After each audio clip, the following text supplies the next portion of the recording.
After being kicked out of my own master bedroom, I left in silence. Months later, I announced my will and my son fell apart. I used to believe that you raise children to have support in your old age.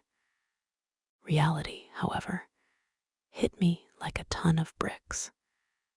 It turns out raising children is what makes you need support in your old age. That sentence is like a fine needle stabbing directly into my heart, so painfully I can barely breathe.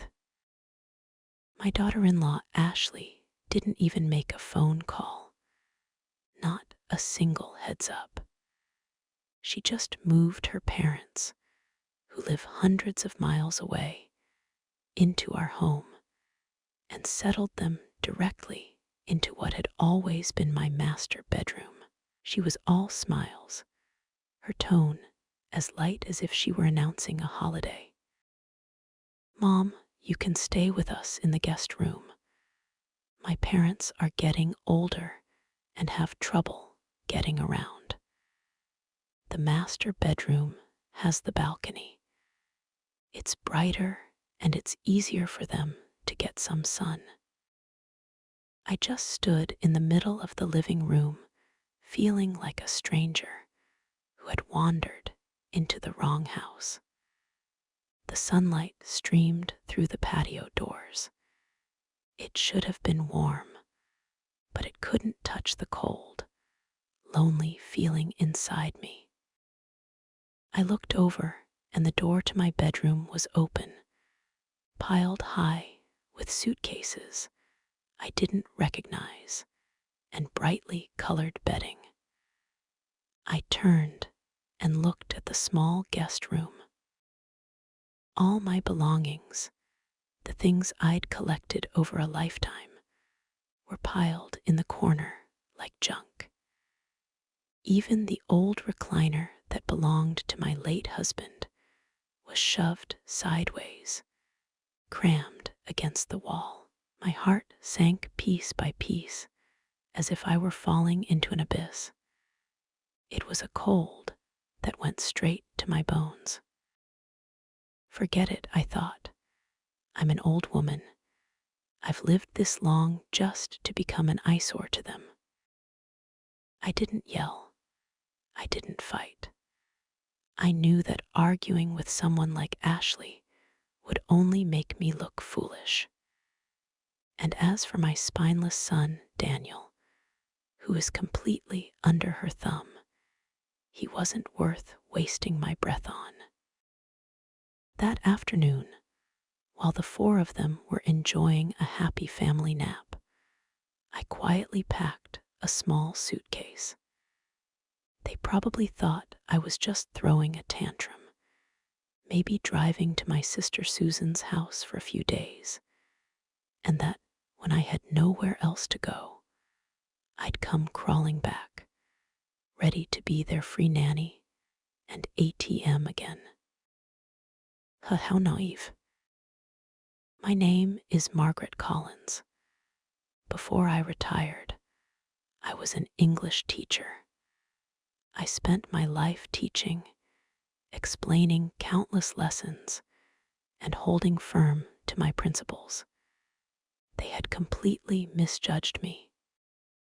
Months later, I called a family meeting in my old apartment, the one that is now bright, clean, and orderly.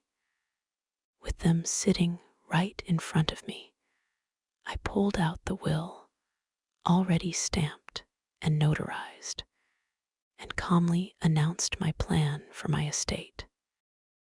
My son, Daniel, the one who always just wanted to keep the peace and maintain a sense of superficial harmony, instantly turned bright red. He was furious, like a cat whose tail had been stepped on. He finally understood who really held the power in this family. But by then, it was far, far too late. My name is Margaret Collins, and I am 60 years old. I'm a retired high school English teacher. My husband passed away from an illness several years ago, leaving just me and my son, Daniel. When I first retired, I thought I'd finally get to live a quiet life.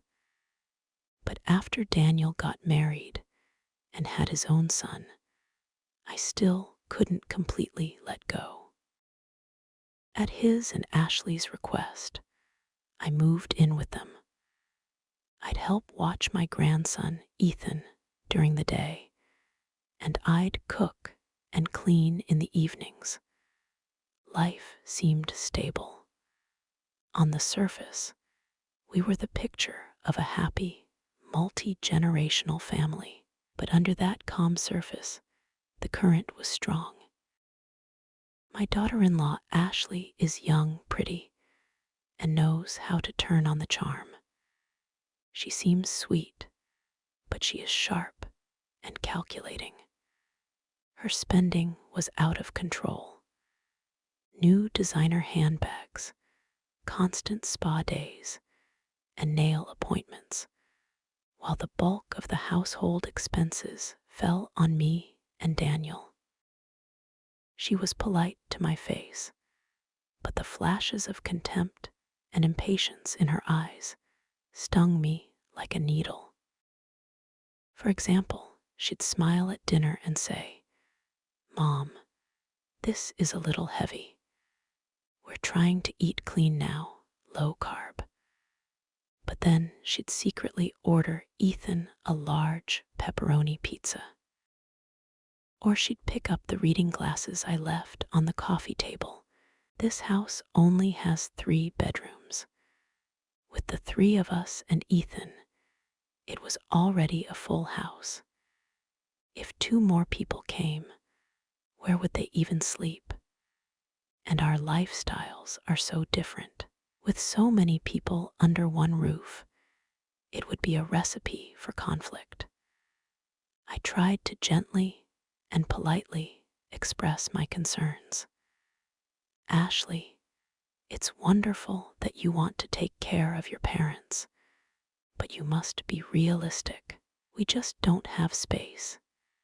If they came, where would they stay? And our routines are so different. I'm afraid they wouldn't be comfortable, and it would just make things harder for them." Ashley just smiled, didn't pursue it, and looked back down at her phone, her thumbs flying across the screen. I thought that was the end of it. I had no idea she had zero intention of discussing it with me. That day, I had a morning watercolor class at the local community college. I stopped for groceries on the way home, planning to make a nice dinner for everyone. The moment I turned the key and stepped into the entryway, I froze. There, piled by the door, were several beat-up suitcases and a couple of those big striped woven plastic laundry bags, bulging and out of place. I heard unfamiliar laughter coming from the living room. I took off my shoes and walked in to see 2 strangers sitting on my sofa, the spot where I always sit. They looked around with a mix of discomfort and curiosity. One was a man with graying hair and weathered skin. The other an older woman in a floral print blouse, her face a map of wrinkles. It was Ashley's parents. I had only met them once briefly at the wedding. Hearing the door, Ashley hurried out of the master bedroom, stretching an artificial smile across her face. She looped her arm through mine a little too affectionately. "Mom, you're home. Look, my parents are here." She announced it like it was wonderful news. "They're going to be living with us from now on." It'll be so much livelier with more people. I've already moved your things into the guest room, she continued, her voice bright and chipper. The master bedroom is for my parents. They're older and light sleepers, and the master is quieter. Plus, it has that big balcony. The sun will be so good for them. Her words were crisp, and every single one hammered into me like a nail. This wasn't a discussion. It was a hostile takeover. There was no room for negotiation. I looked past her at the half-open door to my bedroom. My vanity, which I had used for over a decade, was gone. In its place were a strange thermos and several prescription bottles. The orchid I had carefully tended to for years was shoved into a corner, replaced by a fake plant I'd never seen before. And my books, my family photo albums, and the few keepsakes from my late husband. They were all now brutally crammed into the tiny, pathetic space of the guest room, like a group of homeless refugees. My son Daniel stood behind his wife, his eyes darting everywhere except at me. He was wringing his hands, and his lips trembled before he finally mumbled, "Mom, Ash, she's just trying to help." Help? How is this helping? This is a blatant, arrogant takeover of someone else's space, and they were talking about it like it was a noble act. In that moment, all I felt was an icy chill creeping up from my feet, straight to my heart and into my head. Rage burned in my stomach like acid, and it hurt so much I could barely breathe. But I didn't explode. I took a deep breath, held it, and slowly let it out, forcing down the volcano of anger inside me. Arguing with Ashley would be pointless. She would just paint me as the unreasonable, petty mother-in-law. Arguing with Daniel would be even worse. He would just get flustered and hide behind his wife. In the end, this house would become a war zone, and I would be the one guaranteed to lose. I looked at Ashley calmly, gently pulled my arm out of her grip, and said flatly, "I see." Then I turned and walked silently to the guest room door. That small door felt like a barrier, separating two different worlds. Outside the door, I could hear Ashley and her mother laughing, excitedly discussing what kind of new curtains they should get and what flowers they should plant on the balcony, as if the room had always belonged to them. Inside the door was my world, thrown into chaos by my eviction. I looked at my personal belongings, tossed randomly in the corner. A few of my regular outfits were piled on the bed. The old books my husband had left me were on the floor, their pages bent. A picture frame had fallen over, the glass cracked in the corner. It was a photo of my husband and me when we were young, his bright smile still so clear.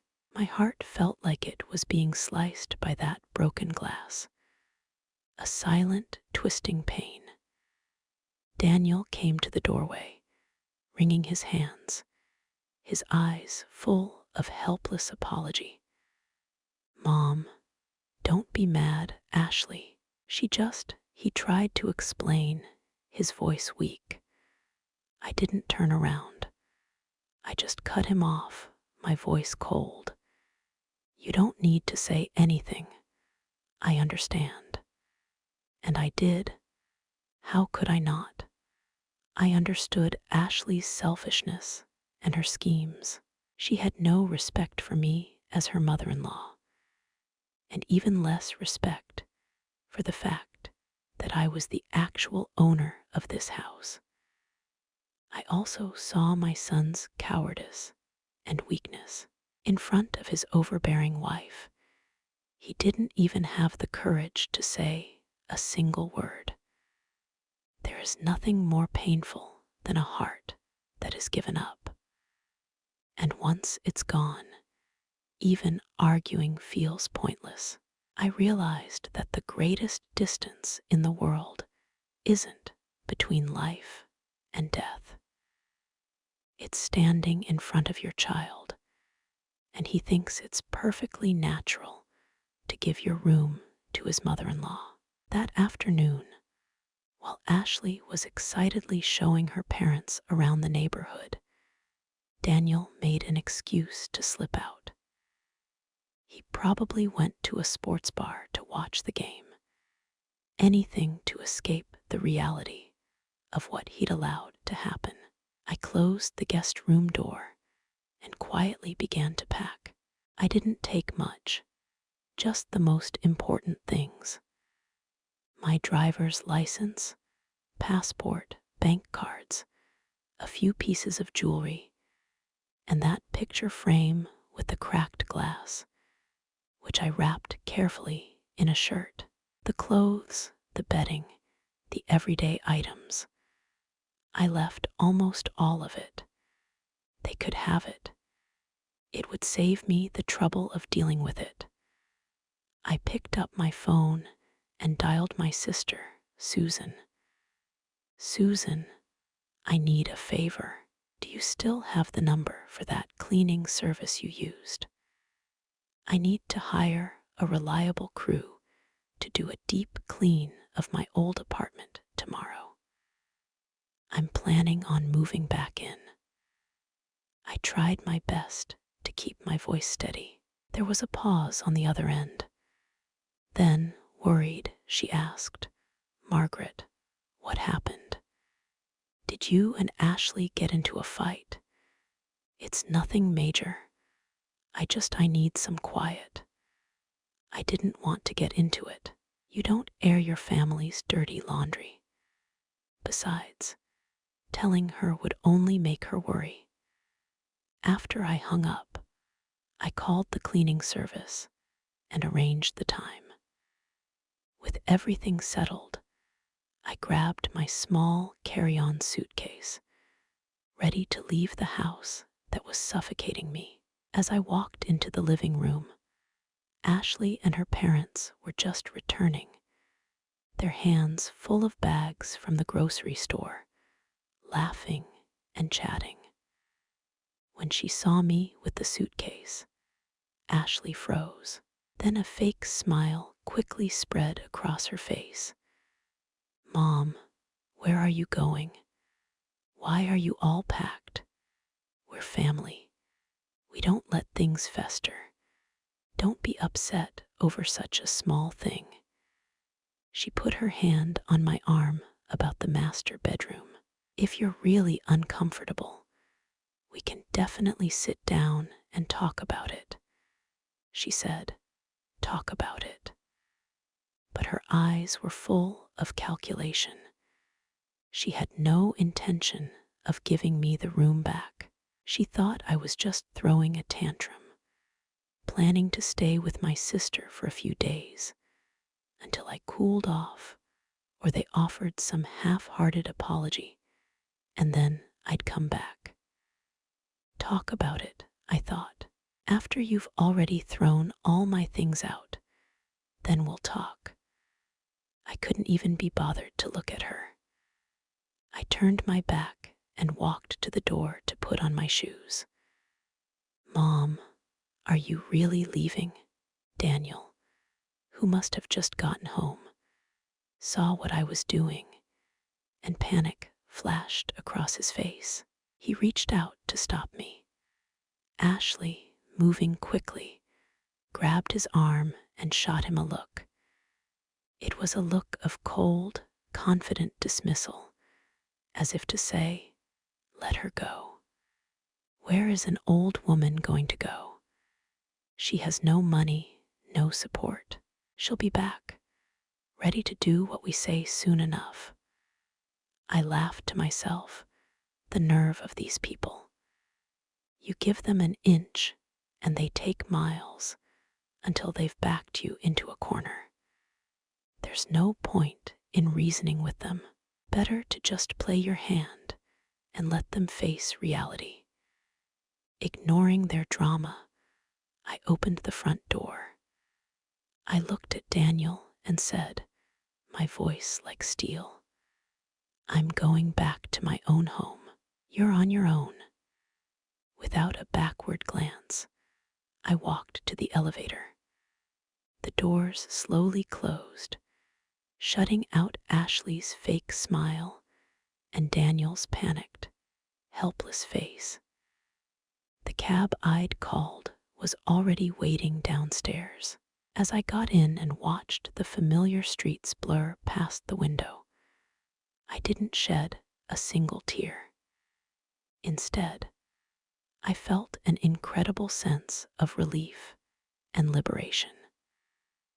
I felt like a prisoner who had finally broken free from heavy chains and was seeing the sun for the first time. There is no grief like a heart that has given up. But maybe that was a good thing. When the heart gives up, the pain stops. All that's left is a cold, clear calm. I had made my decision. There was no turning back. My old apartment was on the west side of the city. It was a unit my school had provided before I was married, which I later bought.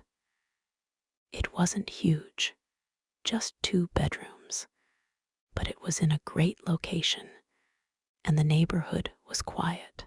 It had been empty for years, and a thick layer of dust covered everything. The air was stale. The next day, the cleaning service arrived right on time. They worked hard all day, and by the evening, the entire place was spotless.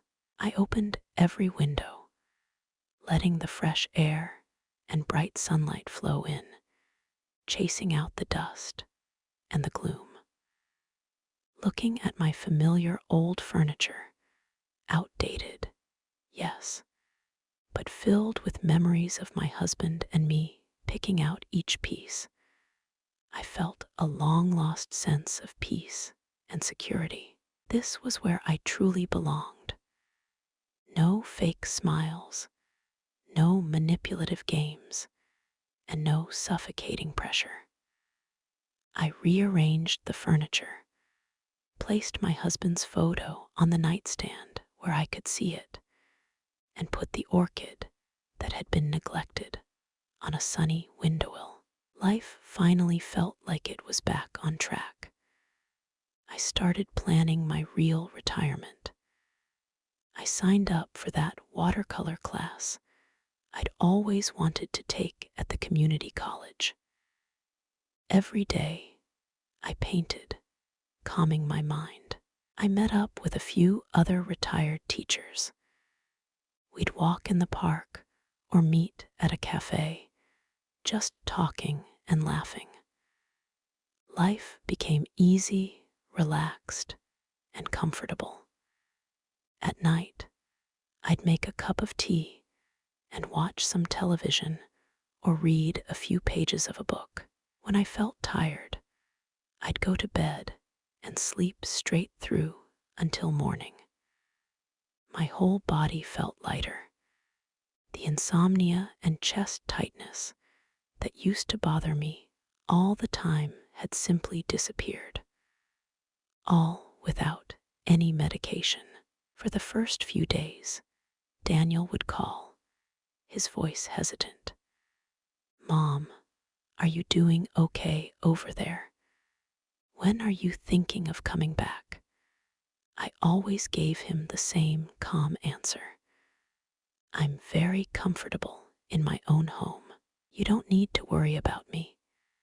You just take care of yourselves and make sure you're looking after Ethan." My voice was quiet but firm. My tone left no room for negotiation. After a while, he must have sensed my resolve, or maybe Ashley told him to stop. The calls became less frequent. Sometimes he'd send a happy Thanksgiving text or a generic, "How are you feeling, Mom?" It felt cold, like he was just checking a box. I didn't care. I used to think that happiness in old age meant revolving around your children and grandchildren, worrying about them constantly. Now I understood true happiness is having money in your bank account, being in good health, and living a quiet, peaceful life. And most importantly, not having anyone in your life who can effortlessly ruin your day. On my end, life was calm. On their end, however, Ashley was clearly starting to panic. She probably assumed that an old woman living alone would be overwhelmed by loneliness in a few days, or that I'd be unable to handle basic chores, and I'd come crying back. But a month went by, and not only did I not come back, I didn't even call to ask for help or complain. Her little trap had failed completely, and now she was nervous. First, she had Daniel call me, trying to test the waters and persuade me to return. When I didn't budge, she finally broke down and called me herself. When I answered, she started with some fake syrupy concern, her voice cautious. "Mom, we're just not comfortable with you living all alone. And Ethan, he asks about his grandma every day." I just made a non-committal hum sound, deliberately not taking the bait. She paused, and I could hear the irritation creeping into her voice. "Mom, with my parents here, our expenses have really gone up. When you were here, you helped out, but now the fox was showing its tail." She continued, hinting heavily. "My dad's leg. The doctor said he needs physical therapy, and the copays are adding up, and Ethan's soccer fees are due. Things are just really tight right now." It was all about one thing. She wanted me to give them money. I laughed silently to myself, but my voice was steady. "Oh, really? Well, then you too will have to get better at budgeting." Ashley probably didn't expect that answer. She was stunned for a second, and then her voice turned hard. "Mom, I just mean you have a good pension. Can't you help us out a little? We're family after all. You have to think of the big picture." "Family," I repeated the word, my voice dripping with irony. "When you moved your parents in, took my room, and threw me into that guest room like a piece of trash. Did you think about family then? Did you think about the big picture?" I didn't give her a chance to argue. I cut right to the chase. "Ashley, my pension is what I earned from a lifetime of hard work. It's my retirement security, and it's just enough for me to live on. Since you were able to move your parents in to live with you without my permission, then you can bear the responsibility that comes with it. You didn't consult me then, so don't expect me to pay for your decisions now." The second I finished, I hung up the phone. Listening to the dial tone, I let out a long breath. I used to be the all-powerful mother, Now in their eyes, I was just a walking ATM. Well, too bad for them. From now on, this ATM serves only one customer, me. When she couldn't get what she wanted by being nice, Ashley immediately switched to playing dirty. It was her usual move: spread rumors and slander me behind my back. A few days later, the calls from relatives started. Daniel's Aunt Linda called, her tone scolding. "Margaret, what is this? I hear you had a fight with the kids and moved out. Daniel and Ashley don't have it easy. You know, you're the mother. You need to be more understanding. You can't just get into a fight with your daughter-in-law like that." Then my distant cousin's daughter called, whispering, "Auntie, Dan told me Ashley didn't think things through. Don't take it to heart.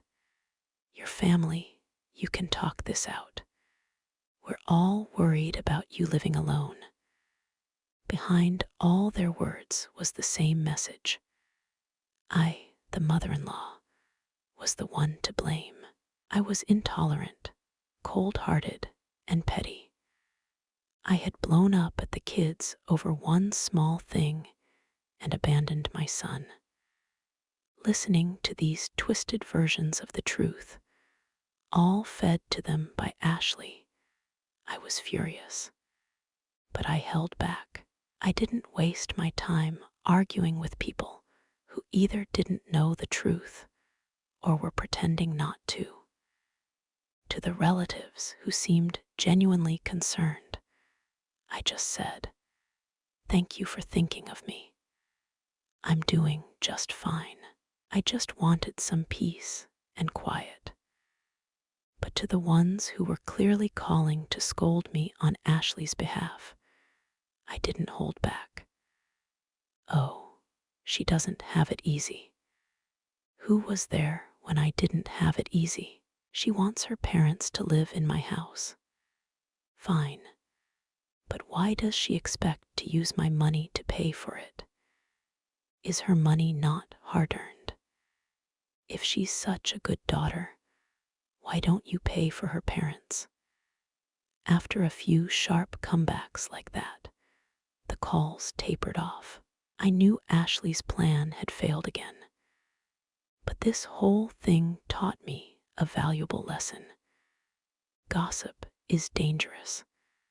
I couldn't just sit back and let Ashley slander my name. So I started to methodically gather evidence.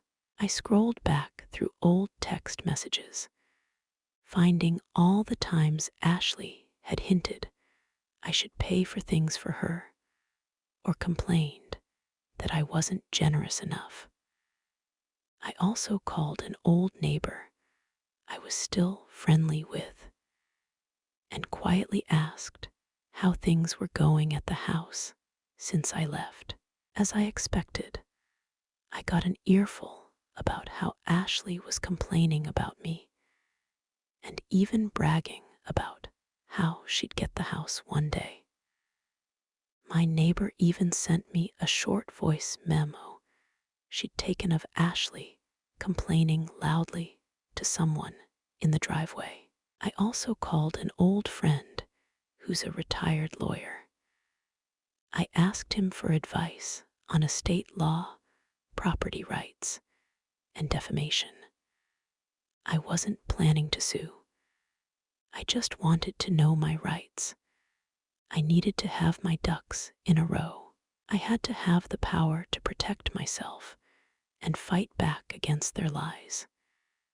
If they wanted to sling mud, they were about to find out that I wasn't going to just stand there and take it. Time flew. Suddenly, it was the second month, just as I predicted. Without their free nanny and ATM, Daniel and Ashley's lives started to fall apart. Without my pension supplementing their income, Their finances were a wreck. Ashley, who still spent money like water, quickly drove them into debt. And having her parents, there wasn't just a financial strain, it was a cultural clash. Her parents were used to going to bed early and getting up at the crack of dawn, while Ashley and Daniel stayed up late playing video games or scrolling on their phones. Her parents liked simple, plain food. Ashley wanted spicy takeout and complained their cooking was bland. Her parents were frugal to a fault and constantly nagged Ashley about her wasteful shopping habits. At first, Ashley tried to put on a happy face, but it didn't last. She started openly complaining to Daniel that her parents were a burden and that they were drowning in bills. Daniel, stuck in the middle, was miserable. One night, he showed up at my apartment. He looked exhausted.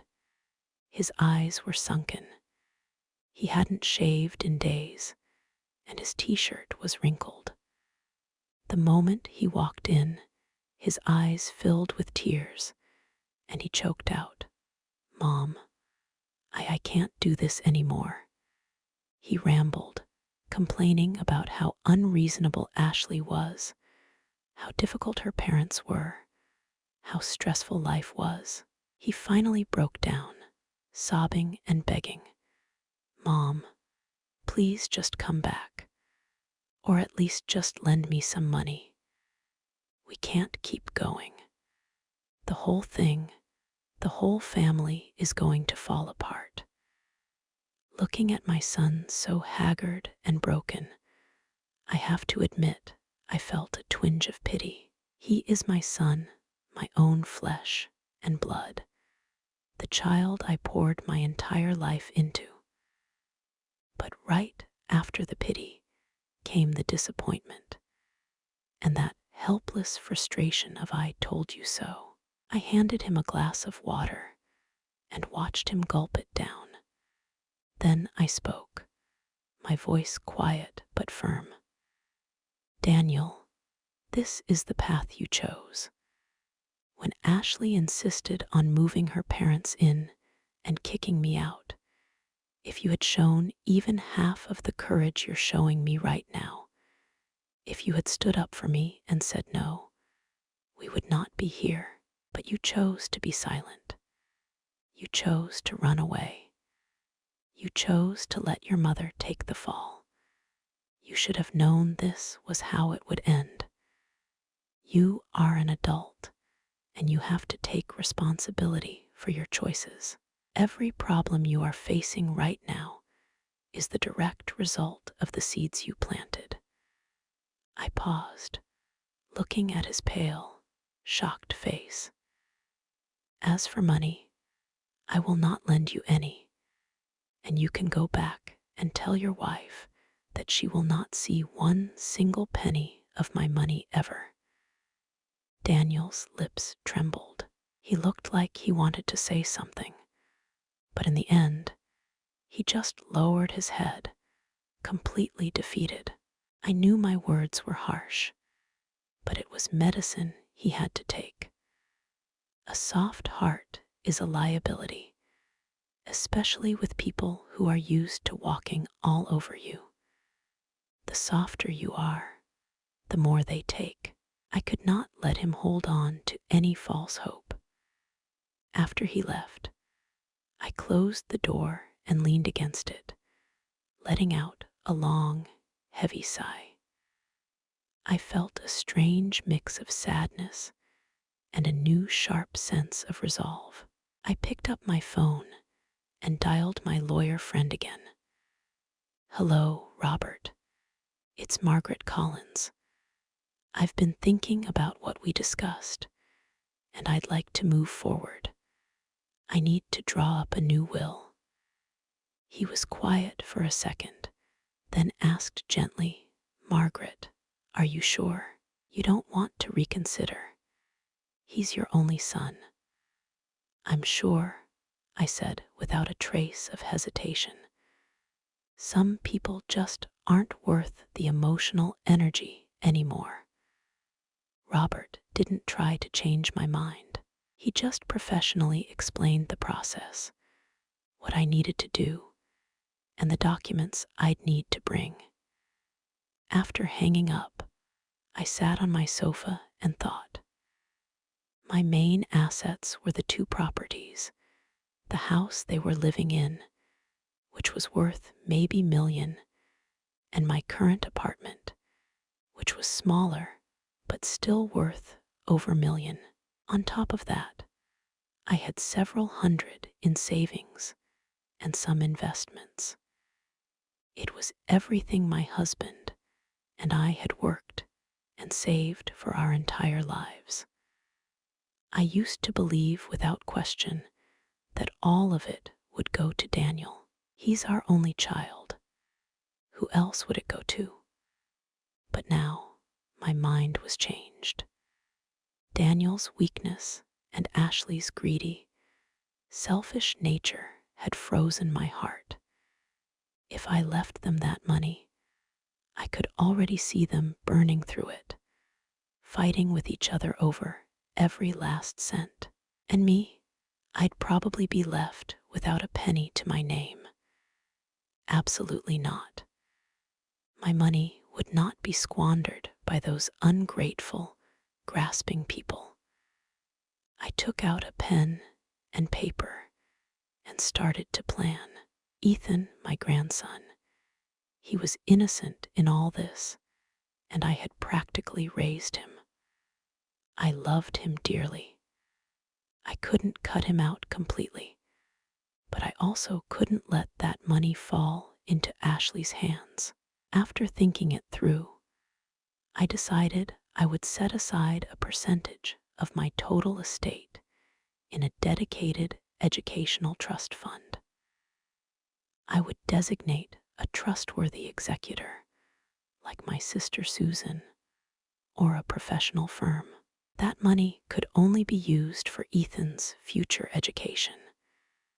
The principal could not be touched by anyone until he was an adult. As for the other percentage, I looked out the window at the bright blue sky, and my mind was clear. I was going to donate it, all of it. I'd give it to foundations that give scholarships to poor students who can't afford college, or to organizations that help support the elderly who have no one, rather than leave it to a son who didn't appreciate it. I would let my life savings make a real, meaningful difference. As soon as I made the decision, I felt a weight lift off my shoulders. The next day, I gathered all my documents as Robert had instructed and went to the notary's office. I stated my wishes word by word, my voice clear and firm. When I finally held that notarized, legally binding will in my hands, I was trembling slightly. It wasn't from fear or regret. It was the peace that comes from taking back control of your own destiny. I did it all by myself. I didn't tell a soul, not even my sister. This was my decision to make. I used to think the meaning of life was to leave the best for the next generation. Now I know the first priority is to live your own life with comfort and dignity. Months passed. During that time, just as I'd expected, the situation at Daniel and Ashley's house went from bad to worse. My sister told me they were fighting constantly, mostly about money. Ashley had apparently started complaining openly about her own parents, calling them a burden.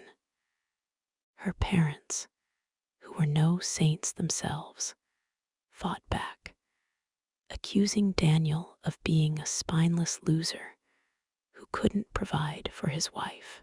The house was a war zone. Even little Ethan, she said, had become quiet and withdrawn. It was heartbreaking. Right at the month mark, Daniel and Ashley showed up at my apartment. This time, Daniel wasn't crying or begging. They seemed to have formed some kind of united front. They were here to be aggressive.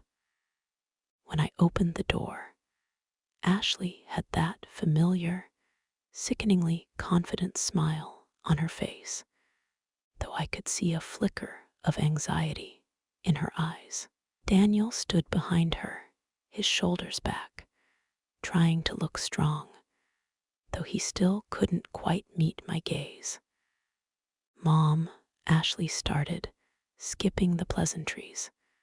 Her tone was demanding. "We've talked it over. This little apartment is fine for you. The house we're in, you need to sign it over to Daniel." She paused, then added as if it were obvious, "After all, we've been living there for years, and Ethan's school is in that district. It's our house now. You should just sign it over and save everyone the trouble later." I looked at them, so self-righteous, so entitled. My God, the nerve. They could say this with a straight face, treating my property as their own. But my patience had run out the moment they kicked me out of my room. I didn't argue. I just looked at them and nodded slowly. "I see. The house." I stepped aside. "Please come in. Sit down. As it happens, I have something for you, too." Seeing that I wasn't immediately refusing, Ashley and Daniel shot each other a look of triumph. They thought I was caving. They thought I was going to sacrifice my own well-being for the good of the family or for my grandson. Ashley even smoothed her shirt, a little smirk playing on her lips. I poured them both some tea and sat down in the armchair across from them. The only sound was the ticking of the old clock on the wall. My eyes and theirs went to a large manila envelope on the coffee table. Ashley was staring at it, but she was still focused on the house. She took a sip of tea and asked impatiently, "So, Mom, what have you decided about the transfer?" I held up my hand to stop her. I slowly reached for the envelope. My movements were calm. I looked at their faces, which had suddenly become tense. "I asked you here today to make things perfectly clear." I tapped the envelope. "This," I said, my voice perfectly level, "is my last will and testament, fully executed and notarized." "A will?" They both yelped at the same time. The smug, expectant looks vanished, replaced by pure, unadulterated shock. Daniel's face went white. He turned to look at Ashley, who was now glaring at the envelope as if it were a snake. "Mom, why would you make a will?" Daniel stammered, his voice shaking. I smiled, but there was no warmth in it. "It's a part of life, Daniel. When you get to my age, it's wise to get your affairs in order to avoid complications." I didn't open the envelope just yet. I wanted them to hear it from me first. I wanted them to watch their greedy dream get shattered word by word according to my wishes. My entire estate, including but not limited to. I paused, then said each word clearly. "The property on the east side, where you currently reside, This apartment on the west side where I reside, and all of my bank accounts, investments, stocks, and bonds. Ashley's eyes lit up. She leaned forward, holding her breath. Daniel swallowed hard. Upon my death, I continued, my voice as casual as if discussing the weather, will be distributed as follows. Part 1. A percentage of my total estate will be placed in a dedicated educational trust fund to be used exclusively for the education of my grandson, Ethan Collins. This fund will be managed by my sister, Susan Collins, and under no circumstances may the principal be touched by anyone until Ethan turns of age. Ashley's face darkened. She was clearly furious about the restrictions, but before she could speak, I delivered the final blow. Part 2. The remaining percentage of my estate. I let my eyes travel over their faces, which were now turning an ashen gray, will be donated in its entirety to the Boys and Girls Clubs of America and a local hospice foundation to help underprivileged students and to provide care for the elderly. The words hung in the air. The room was so quiet, it was suffocating. Even the ticking of the clock sounded loud and hostile.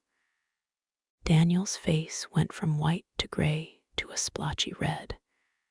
His mouth hung open. He looked like a fish out of water, gasping, but making no sound. Ashley, however, shot up from the sofa.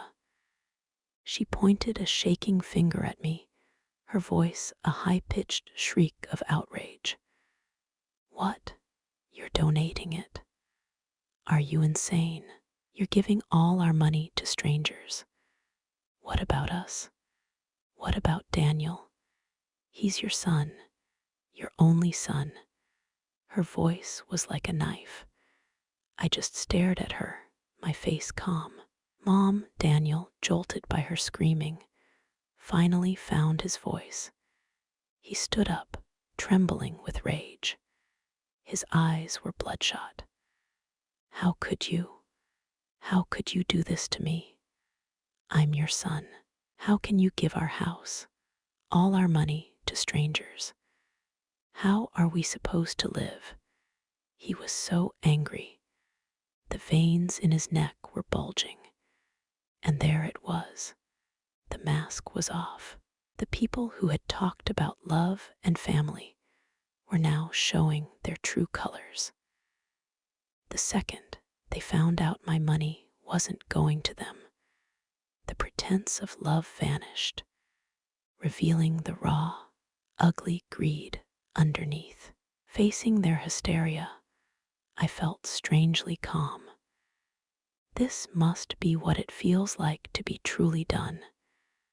When you're past the disappointment, their hysterics just look ridiculous. I picked up my teacup, blew gently on the surface, and took a sip. How could I? I set the cup down. My voice was low, but it cut through their shouting. When you gave my master bedroom, the room I lived in for decades, to your in-laws, and kicked me into that tiny, dark guest room, when you let my late husband's belongings be thrown in a pile, did you ever ask yourself how you could be so cruel? My gaze shifted to Ashley, whose face was red and white. And you talk about taking care of your parents. That is your right. I never stopped you. But my voice turned to ice, living in my house while eyeing my bank account and expecting me to pay for your filial piety. That is not your right. In 3 months, how many times did you call to see how I was? Not once. unless it was to hint about money or to demand the house. Did you ever once ask if I was okay?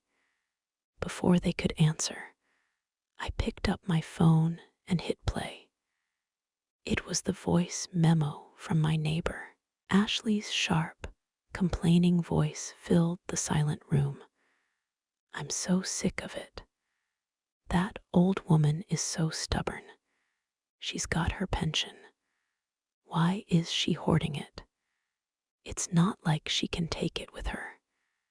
It's all just going to be ours anyway. And now she moves out and leaves us with this whole mess. The recording was crystal clear. Ashley and Daniel's faces turned purple. Ashley looked horrified. She never thought I'd have proof. See, I turned it off. That's your family. That's your respect. You can't have it both ways. You can't enjoy my generosity while treating me like dirt and still expect to inherit everything I own. The world doesn't work like that. Ashley, having been exposed, just decided to drop all pretense. So what? She put her hands on her hips, her voice dripping with scorn. So what if I complained? We're the ones who are supposed to take care of you. Your money, your house, it should be ours. You give it all away. Who's going to take care of you when you're sick and old? Huh, those strangers. I laughed. It was a cold, bitter sound. Take care of me. After you threw me out of my own house, you call that taking care of me. Let me be perfectly clear. I would rather light my money on fire and watch it burn than leave a single dime to ungrateful, manipulative parasites like you. And as for my old age, you don't need to worry about it. I have my pension. I have my own home. I'm in good health. And if the day comes when I can't take care of myself, I will sell that house and move into the nicest retirement community I can find. That would be 100 times better than living with you. Mom, how can you say that? Daniel pleaded, trying a different tactic. We're family. Blood is thicker than water. Family. I stared him straight in the eye, my gaze unwavering. The moment you stood by and watched me be evicted from my own room, the moment I saw my husband's things thrown on the floor, the family you're talking about shattered into a million pieces. Don't talk to me about blood. Your credit with me is maxed out. Seeing the emotional appeal fail, Ashley went nuclear. Fine, Margaret. I'm telling you, if you try to donate that money, we will sue you. We'll tell the court you're mentally incompetent, that this is malicious abandonment. Sue me. I actually laughed out loud. Be my guest. I pulled a business card from the envelope and slid it across the table. This is my lawyer. Oh, I added, pulling out another document.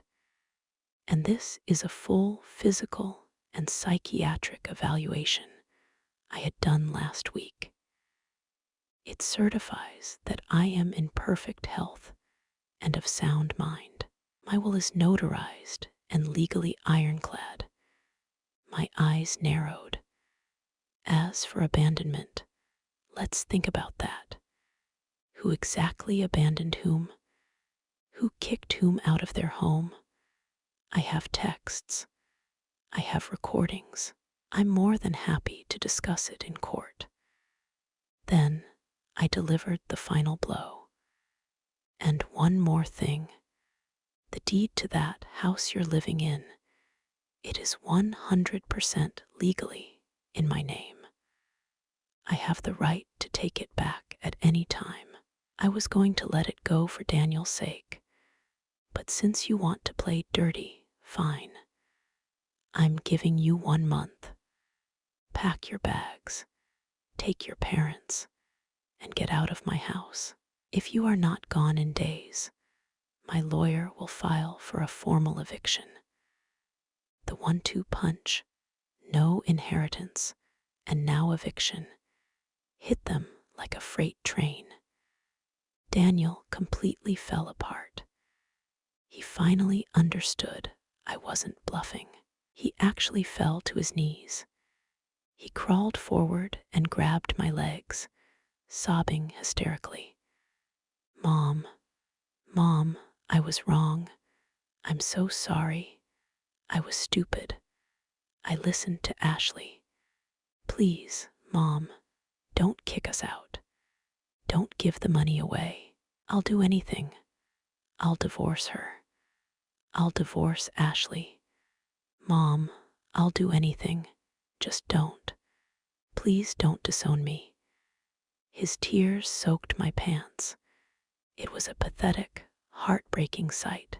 Ashley, seeing her entire plan go up in flames, immediately turned on the waterworks. Mom, I was wrong too. I was just trying to help my parents. I was trying to do what was best for the family. Please forgive us. We'll be better. I promise we'll never do it again. They were a real tag team. If this had been 3 months ago, my son's tears might have broken my heart, but not anymore. My heart was solid rock. I looked down at their desperate, ugly performance with nothing but disgust. I pushed Daniel's hands off my legs and stood up, looking down at them. It's too late. When you treated me like a fool, when you looked at my home as something you were entitled to, when you treated me like trash, that was your choice. I gave you chances. You trampled them. Your tears mean nothing to me. You made your bed. Now lie in it. I pointed to the door. My decision is final. You have 1 month. Now I get out of my apartment. My voice was ironed. They stared at me, their faces a mask of hatred and shock. Ashley looked like she wanted to spit, but she knew she had lost. Daniel, looking destroyed, let her pull him to his feet and drag him out the door. After they left, I sat alone in the quiet living room. The sun was streaming in. I took a deep breath. I felt exhausted, but for the first time in years, I felt light. I had finally cleaned the poison out of my life. 1 month came and went. Unsurprisingly, they were still there. Instead of packing, they sixed the relatives on me. The guilt trip started. Margaret, how can you do this to your own son? He's your blood. Ashley learned her lesson. Just give the kids another chance. Don't be so heartless. Think of your grandson. This time, I didn't even bother to argue. I had Robert send an official certified eviction notice. It stated that if they were not off the property by the deadline, he would file for a court-ordered removal. As for the relatives, I blocked their numbers. I was done. I went on with my life. I went to my classes. I had coffee with my friends. I even posted a few pictures on Facebook from a little weekend trip I took and some of my new watercolor paintings. I made sure to post photos of me smiling, surrounded by friends, looking happy and healthy. I knew they'd see them. Finally, facing legal eviction and the very real threat of the sheriff showing up, they cracked. Ashley's parents, apparently unable to stand the side eye from the neighbors and the stress of it all, quietly packed up and went back to their rural county with their common enemy, me, gone. Daniel and Ashley turned on each other. The pressure of being broke and homeless made them explode. She blamed him for being a weak mama's boy. He blamed her for being a greedy monster who had ruined his life. The final straw, I heard, was when Daniel discovered Ashley was secretly transferring the rest of the money from their joint checking account to her own, and had already met with a divorce lawyer. He finally saw that she had never loved him. She loved what she thought he would inherit. They filed for divorce days before the eviction deadline. It was messy, but it wasn't my problem. The day after they moved out separately, each with just a few bags, Robert handled the key exchange. Ashley, I assume, went back to her parents. Daniel rented a cheap, dark little room in a rundown apartment complex way out in the boonies. Robert asked what I wanted to do with the house. I thought about it and decided to have it cleaned, put it in new carpet, and rent it out. The extra income would make my retirement even more comfortable. A few months later, Daniel showed up at my door. He looked 10 years older. He was gaunt. His hair was a mess, and his eyes were dull. He just stood there and whispered, "Mom." I let him in. He sat nervously on the edge of the sofa, wringing his hands. After a long silence, he looked at me, his eyes red. "Mom," he choked out, "I know I was wrong. I'm so sorry. I wasn't a man. I let you down." He just sat there and cried, apologizing again for how he had betrayed me. Looking at him, my son, I did feel my heart soften, but I wouldn't make the same mistake again. I listened. When he finished, I said, "Daniel, I'm glad you understand what you did. You are my son. That will never change." I acknowledge that, but my voice became firm. What you and your ex-wife did destroyed the trust between us. Simply, I'm sorry I can't fix that. You can't just glue a broken mirror back together and pretend the cracks aren't there. I looked him in the eye. I will accept you as my son. You can come and visit me, but we will not go back to the way things were. You are an adult, and you must walk your own path. I will not be your safety net. I will not be your ATM. If you can grow up, get your life together, and learn what responsibility really means, then maybe over time we can rebuild something.